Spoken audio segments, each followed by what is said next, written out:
하나님께서 함께 나누게 하신 이 말씀은 열 문화에 대한 비유의 말씀인데요. 이 말씀 안에는 정말 귀한 하나님의 뜻과 주님의 마음이 담겨져 있습니다. 오늘 그 은혜를 함께 나누게 되어서 정말 기쁘고요. 주님의 마음 가운데로 우리를 인도하여 주신 하나님께 감사를 드립니다. 오늘 말씀을 보면 이렇게 시작합니다. 11절인데요. 그들이 이 말씀을 듣고 있을 때에 이 비유를 더하여 말씀하시니. 그러니까 이 열 문화의 비유의 말씀은요, 앞에 나온 말씀에서 이어지는 말씀이라는 뜻이겠죠. 앞의 이야기가 그러면 어떤 이야기냐 하면은 세리장 삭개오의 이야기가 나옵니다. 삭개오의 이야기의 마지막 부분이 되게 중요한데요. 이런 말씀이 있습니다. 누가복음 19장 8절부터 10절인데요. 제가 읽겠습니다. 삭개오가 서서 주께 여짜오되 주여 보시옵소서, 내 소유의 절반을 가난한 자들에게 주겠사오며 만일 누구의 것을 속여 빼앗은 일이 있으면 내 갑절이나 갚겠나이다. 예수께서 이르시되 오늘 구원이 이 집에 이르렀으니 이 사람도 아브라함의 자손이미로다. 인자가 온 것은 잃어버린 자를 찾아 구원하려 함이니라. 우리가 삭개오를 잠깐 생각해 봤으면 좋겠는데요. 삭개오는 어떤 사람입니까? 세리요? 세리죠. 네. 세리 중에서도 세리장입니다.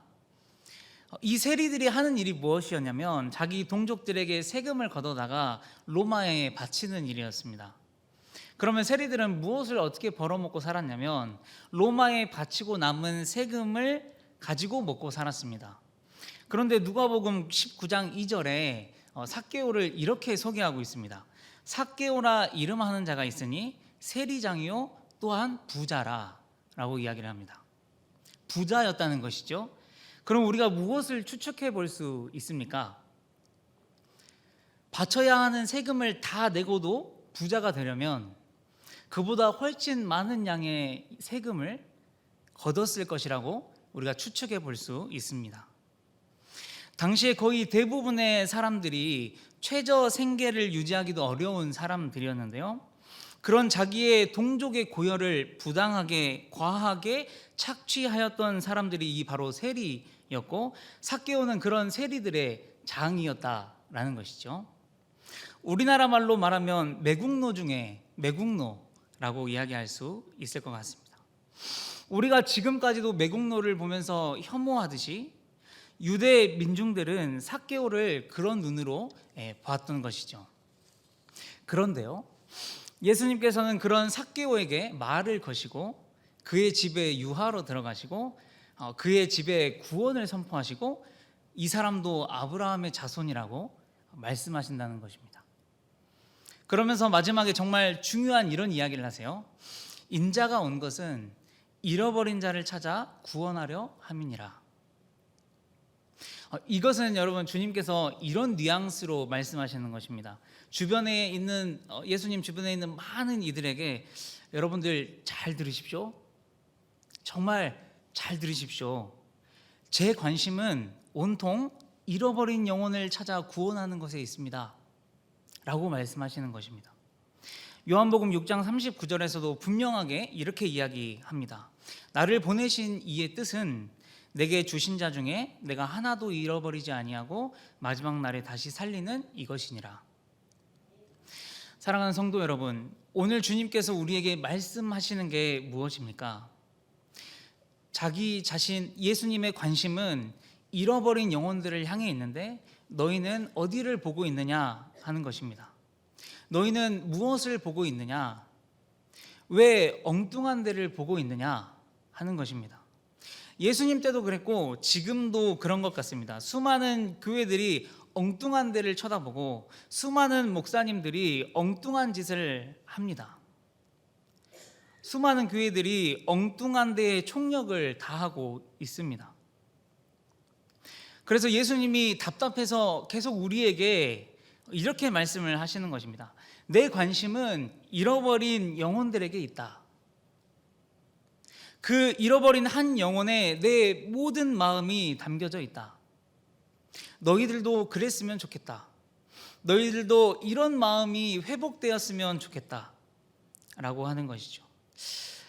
성도 여러분, 우리가 새생명축제 그리고 성관가족 모두 모이는 날을 준비하며 전도하기 전에 가장 먼저 준비해야 하고 회복해야 하는 것이 있습니다. 그것은 한 영혼을 향한 예수님의 마음을 회복하는 것입니다. 예수님의 온 관심이 잃어버린 한 영혼에게 있다는 것을 우리는 깨달아야 합니다. 하나님의 뜻을 받아 이 땅에 내려오셔서 자기의 목숨을 내던져서라도 이루고자 하셨던 그 예수님의 뜻, 그 뜻은 잃어버린 영혼을 살리는 것이라는 것을 우리가 깨달아야 합니다. 그래서 나의 온 관심도 잃어버린 한 영혼을 향하여 옮겨져야 한다는 것입니다. 무언가가 우리의 눈을 가리고 있는 것 같습니다. 코로나가 우리의 눈을 가리고 있는 것 같습니다. 코로나가 잃어버린 한 영혼에 대한 책임을 회피하게 만드는 것 같습니다. 우리가 성관가족 모두 모이는 날을 준비하고 있습니다. 그런데 우리 마음 한켠에는 이런 생각이 올라옵니다. 요즘 시대에 무슨 전도냐 하는 것입니다. 코로나 시국의 전도는 완전히 못할 것이 되어버렸습니다. 하면 안 되는 것이 되어버렸습니다. 여러분, 그런데 정말 중요한 것은 주님은 여전히 잃어버린 한 영혼에게 온 마음을 쏟고 계시다는 것입니다. 그렇다면 지금 우리가 해야 할 일은 무엇이냐면 이 시국에 무슨 전도냐라고 소리칠 게 아니라 어떻게 하면 예수님의 소원을 이 시국에 맞는 방법으로 무리 없이 이루어 드릴 수 있을까를 고민해야 하는 것입니다. 우리의 가장 시급한 문제는 잃어버린 영혼을 향한 예수님의 마음부터 회복해야 하는 것입니다. 다시 본론으로 돌아와서요. 예수님께서는 인자가 온 것은 잃어버린 자를 찾아 구원하려 함이니라 라고 말씀하신 후에 이제 열 문화의 비유를 시작하십니다. 예수님께서 열 문화의 비유를 말씀하셔야만 했던 이유는 그때 당시에도 요즘 우리의 세대와 같이 주님의 마음을 모르는 사람들이 태반이었다는 것이죠. 잃어버린 영혼을 향한 이 주님의 마음을 깨달은 사람이 그 주변에 아무도 없었다는 것입니다. 다 자기의 이익을 위해서 예수님을 바라보았다는 것이죠. 무언가 예수님에게 얻을 것이 없을까 하는 눈으로 바라보았지 예수님이 무엇을 하러 오셨는지를 보지 않았다는 것입니다. 그래서 그 상황을 이제 문화 비유에 넣어서 설명하시는 것입니다. 이 비유에는 총 세 부류의 사람이 나옵니다. 왕위를 받으러 가는 귀인이 자신들의 왕이 되는 것을 원하지 않는 사람이에요. 두 번째는 어떤 부류냐면 한 문화를 수건으로 고이 쌓아두었던 사람입니다. 그리고 세 번째로는 주인의 명령에 충성하여서 문화를 남긴 사람의 이 세 부류의 이야기가 나옵니다. 여기서 첫 번째, 두 번째 부류의 사람들은 예수님이 이 땅에 오신 뜻을 전혀 이해하지 못하는 사람들입니다. 이들은 결국 예수님의 질책을 받고 심판을 받는 사람들이 되는 것이죠. 그러나 세 번째 부류의 사람은 마지막 때에 너희들이 반드시 이렇게 살아야 한다. 그래야만 너희들이 칭찬을 받고 보상을 받게 될 것이다. 라는 것을 예수님이 비유로 이야기하고 계시는 것입니다. 자, 이제 이 사람들이 어떤 사람들인지 조금 더 깊이 나눠보도록 하겠습니다. 먼저 누가복음 19장 11절을 다시 한번 읽어보겠습니다. 한번 같이 읽어보겠습니다. 시작. 그들이 이 말씀을 듣고 있을 때 비유를 더하여 말씀하시니 이는 자기가 예루살렘에 가까이 오셨고 그들은 하나님의 나라가 당장 나타날 줄을 생각함이었더라. 당시에 예수님 주변에 있던 사람들은 하나님의 나라가 당장에 나타날 줄로 생각했다 했습니다. 그런데 문제는 뭐냐면 그들이 생각하는 하나님의 나라가 예수님께서 말씀하신 하나님의 나라가 아니었다는 것입니다. 그들이 생각하는 하나님의 나라가 따로 있었는데요. 첫 번째 부류의 사람을 보겠습니다. 이들은 어떤 귀인이 왕이 되는 것을 원하지 않았습니다. 여기서 어떤 귀인은 당연히 예수님을 가리키고 있습니다. 이들이라고 하는 사람은 예수님이 왕이 되는 것을 원하지 않았던 사람들이죠. 자, 이제 우리가 추리해 볼 수 있습니다. 성경에서 누누이 우리가 보죠. 하나님의 백성이면서 예수님이 왕이 되기를 거부했던 사람들이 나오죠. 성경에. 누굽니까?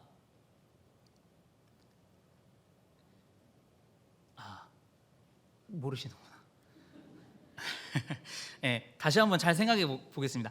하나님의 백성인데 예수님이 왕이 되는 것을 싫어하는 사람.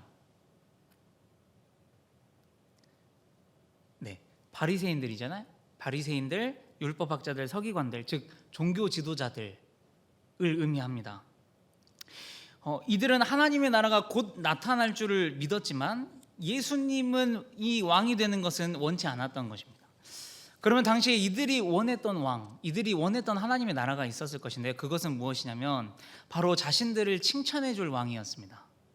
너희들이 옳았다고 인정해 주는 왕이었어요. 자신들만 가지고 있던 선민의식이 맞다라고 이야기해 줄 왕이었습니다. 너희들 그동안 율법 지키느라고 너무나 수고하고 고생했다라고 칭찬해 줄 왕이었습니다. 그러면서도 이 땅에서 자신들의 기득권을 계속해서 지켜줄 수 있는 왕을 원했습니다. 그런 하나님의 나라를 원했던 것이죠. 그런데 예수님 어떠하셨습니까? 자신들을 향해 독사의 자식들이라고 부르시는 것이죠. 너희들 잘했다고 그동안 수고했다고 칭찬하시는 것이 아니라 허구한 날 너희들은 외식하는 자들이다. 너희들은 누룩을 퍼뜨리는 자들이다. 너희들은 멸망받을 자들이다. 너희들이 너무나 잘못됐다 라고 이야기를 하시는 것입니다.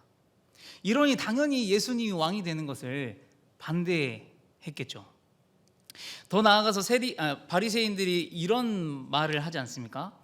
보라, 저 예수라는 사람은 먹기를 탐하고 포도주를 즐기는 사람이요 세리와 죄인의 친구로다.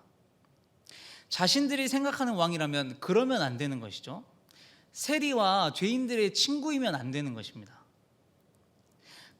왜죠? 가난한 자, 귀신 들린 자, 병든 자, 고아와 과부는 자신들과는 전혀 다른 사람이기 때문에 그렇습니다. 자신들은 선택받은 구원받은 자지만 저들은 신의 선택을 받지 못한 저주받은 자들이기 때문에 그렇습니다. 그러니까 저 사람들과 예수님이 가까이 하면 안 되는 것이죠. 자신들이 생각하는 왕이라면 자신들과 함께하고 자신들과 교제를 나누고 자신들에게 호의적이어야 하는데 예수님은 완전히 반대였던 것입니다. 그래서 이들은 예수님을 반드시 죽여야만 했어요. 자기들이 원하는 왕이 아니기 때문에, 자기들이 원하는 하나님의 나라가 아니었기 때문에 그렇습니다. 이번에는 두 번째 부류의 사람을 좀 보겠습니다. 이 사람도 주인에게 똑같이 한 문화를 받았습니다. 근데 이 사람은 수건으로 이것을 고이 싸두었습니다. 그러면서 주인에게 하는 말이, 주인님, 저는 주인님께서 두지 않는 것을 취하고 심지 않는 것을 거두는 사람이라고 생각했습니다. 이렇게 이야기를 하는 겁니다. 자, 여러분, 두지 않는 것을 취하고 심지 않는 것을 거두는 사람은 어떤 사람입니까? 사람들을 부려가지고 자기는 손 하나 까딱하지 않고 부당한 이익을 취하는 사람들, 어떤 사람들이죠? 사회의 기득권 층의 사람들을 의미하는 것입니다. 그러니까 이 두 번째 부류의 사람은 예수님을 군림하는 왕, 사회적 기득권을 누리고 행사하며 군림하는 왕으로 봤다는 것이죠. 그러면 이 부류의 사람은 어떤 사람이냐면 당시에 로마의 식민 지배로부터 힘으로 해방시켜 줄 왕을 찾는 사람들이었을 것입니다. 자신의 나라를 힘으로 해방시켜 줄 뿐만 아니라 해방된 그 나라에서 자신들을 기득권층에 세워서 자신들에게 힘을 주고 그렇게 통치할 왕을 이들은 원했다는 것입니다. 그런데 예수님의 모습은 또 어떠했습니까? 초라한 곳에서 태어나시고 힘없는 자들의 편에 서시고 자신이 자꾸 죽어야 한다는 거예요. 힘을 가지고 왕이 되셔야 되는데 자꾸 자기는 곧 죽어야 한다는 것이에요. 네, 자기들이 생각하는 왕은 그런 왕이 아니지 않습니까? 여러분, 우리가 한번 진지하게 생각해 보아야 할 것이 있습니다. 우리는 어떤 왕을 섬기고 계십니까? 우리는 어떤 예수님을 믿고 계십니까? 어떤 하나님의 나라를 소망하고 있습니까? 우리들만 구원 받으시렵니까? 그러면 우리도 바리새인의 하나님의 나라를 소망하는 것입니다. 우리가 기득권을 누리며 살기를 원하십니까? 그리고 나와 급이 맞는 사람하고만 어울리시렵니까? 그러면 우리는 한 문화를 손에 쌓아둔 사람처럼 하나님의 나라를 소망하는 것입니다. 예수님이 말씀하시는 하나님의 나라는 이렇습니다. 이사야 11장 6절에서 8절입니다. 다 같이 읽어보겠습니다. 시작. 그때 이리가 어린 양과 함께 살며 표범이 어린 염소와 함께 누우며 송아지와 어린 사자와 살찐 짐승이 함께 있어 어린 아이에게 끌리며 암수와 곰이 함께 먹으며 그것들의 새끼가 함께 엎드리며 사자가 소처럼 풀을 먹을 것이며 젖먹는 아이가 독사의 구멍에서 장난하며 젖된 어린 아이가 독사의 꿀에 손을 넣을 것이라. 네, 9절은 나의 거룩한 산 모든 곳에서 서로 해치거나 파괴하는 일이 없다. 물이 바다를 채우듯 주님을 아는 지식이 땅에 가득하기 때문이다. 이렇게 말하고 있는데요. 이것은 무슨 의미입니까? 예수님이 말씀하시는 하나님의 나라는 기득권층이 거지와 고아와 과부를 자신과 같이 돌볼 줄 아는 나라, 병든 사람, 죄 지은 사람, 이런 사람 저런 사람 할 것 없이 한 영혼 한 영혼이 똑같이 귀하고 소중한 나라, 그것을 위해서 서로 삶을 나눌 수 있는 그런 공동체, 그런 나라, 그런 나라가 예수님께서 말씀하시는 하나님의 나라라는 것이죠. 이제 마지막으로 예수님께 칭찬을 들었던 한 부류를 나누고 오늘 설교를 마치려고 합니다. 이들 또한 주인에게 한 문화씩을 받았습니다. 그리고 한 사람은 열심히 장사해서 10문화를 남기고 또 한 사람은 열심히 장사해서 5문화를 남겼습니다. 그리고는 10문화를 남긴 사람에게는 10고을의 권세를 예수님께서 주셨고 5문화를 남긴 사람에게는 5고을을 다스릴 권세를 주셨습니다. 여기서 우리가 주목해서 봐야 하는 건 뭐냐면 예수님의 칭찬입니다. 이렇게 칭찬하십니다. 17절에 주인이 이르되 잘하였다 착한 종이여 네가 지극히 작은 것에 충성하였으니 10고을의 권세를 차지하라 하고, 내가 지극히 작은 것에 충성하였으니 10고을의 권세를 차지하라. 이것은 이런 뜻입니다. 케네스 베일리가 쓴 중동의 눈으로 본 예수라는 책에 이렇게 나와 있습니다. 15절에 주인이 각 종들에게 어떻게 장사하였는지를 보러 온 것은 그들이 얼마나 많이 벌었는지를 보기 위해서가 아니라 얼마나 최선을 다했는지를 보기 위해서이다. 만일 주인이 자기 종들이 얼마나 벌었는지를 보고자 했다면 종들에게 그동안 번 돈을 내게 보여봐라 라는 형태로 요구했을 것이다. 그러나 주인이 너희가 얼마나 많은 거래를 시도하였느냐라고 묻는다면 이는 종들이 주인이 자리를 비운 위험한 시기에도 얼마만큼 주인에게 공개적으로 충성했는지를 밝히려는 것이다. 네. 자, 이제 다시 한번 예수님의 칭찬의 말씀을 읽어보겠습니다. 17절이요. 주인이 이르되 잘하였다 착한 종이여 내가 지극히 작은 것에 충성하였으니 10고을의 권세를 차지하라 하고, 이 종이 잘한 것은, 이 종이 착한 종인 이유는 10문화를 남겼기 때문이 아니라 주인에게 충성하였기 때문이라는 것입니다. 자, 그러면 이제 우리가 이 한 문화의 의미를 깨우칠 차례입니다. 문맥상 예수님의 관심은 지금 무엇에 있습니까? 잃어버린 한 영혼에게 있습니다. 그러면 이 비유에서 주인이 종들에게 충성하라고 맡긴 것은 무엇이겠습니까? 바로 한 영혼입니다. 열심히 장사하는 것은 한 영혼을 열심히 찾는 것입니다. 남기는 문화들은 잃어버렸다가 되찾은 영혼들입니다. 그래서 여기에서 한 문화는 잃어버린 한 영혼을 의미한다라는 것입니다. 이 칭찬받은 두 종이 보상으로 10고을의 권세와 5고을의 권세를 받습니다. 근데 이것은 우리가 생각하는 권력이 아닙니다. 와, 주님께 충성하면 이런 권력을 주시는구나, 그러면 이렇게 충성해야지, 이렇게 해석하면 굉장히 곤란합니다.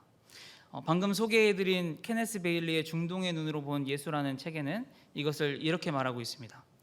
두 종에게 준 보상은 특혜가 아니라 더 큰 책임이었다. 첫 번째 종은 10고을을 다스릴 책임을 두 번째 종은 5 고을을 다스릴 책임을 받았다. 다시 말하면 10명의 영혼을 관리하라는 책임을 5명의 영혼을 관리하는 책임을 받았다라고 해석이 되겠습니다. 그러면 이제 한 문화를 고이 쌓아둔 사람은 무엇이겠습니까? 예수님께서 맡기신 영혼을 돌보지 않고 찾으러 다니지 않은 사람입니다. 우리는 오늘 말씀을 통해서 예수님의 온 관심이 잃어버린 한 영혼에게 있다는 것을 깨달았습니다. 예수님의 시선도, 예수님의 관심도, 예수님의 발걸음도 항상 그들에게 향해 있다는 것을 우리가 깨달았습니다. 예수님께서 우리에게 맡기신 것도 영혼이며 바라시는 충성도 잃어버린 한 영혼을 향한 충성이라는 것을 우리는 깨달을 수 있었습니다. 그렇다면 이제는 한 영혼을 향한 예수님의 마음을 우리가 회복해야 하는 것입니다. 잃어버린 한 영혼을 향한 예수님의 마음을 품기 위해서 발버둥쳐서 기도하고 그 영혼들을 주님께 맡겨드리면서 주님이 와서 결산하실 때까지 열심히 충성하러 나가야 하는 것이 우리가 해야 할 일인 것입니다. 우리가 정말 이 마음을 회복했으면 좋겠습니다. 이번 성관가족 모두 모이는 날의 주제가 예수님의 마음으로입니다.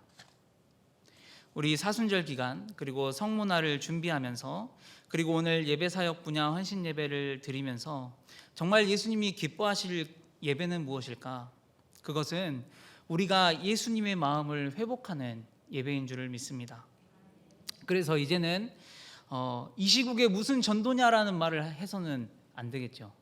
왜냐하면 예수님은 늘 한 영혼에게 마음이 있기 때문에 그렇습니다. 그래서 이제는 이 시국에 무슨 전도냐라고 할 것이 아니라 어떻게 하면 이 시국에 지혜롭게 전도할 수 있을까를 고민해야 하는 것입니다.